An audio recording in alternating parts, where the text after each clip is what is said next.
This old guy DIY video has to do with troubleshooting a 2003 Chevy Suburban with 125,000 miles on it that would shut off intermittently when you hit bumps.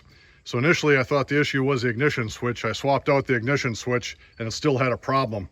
So then I came in here looking for issues with grounds, and there is a wire here that comes from someplace back by the firewall, and a previous owner had put an extension on it and had it terminated up here at the front of the block. So when I pulled on this wire, I found where it met the terminal, it was loose.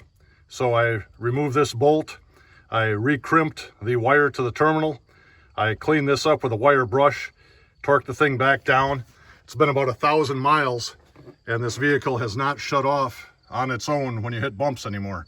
So the ignition works as it should, the vehicle works as it should, and it looks like a loose ground was the underlying issue. Thank you for watching. Have a great day.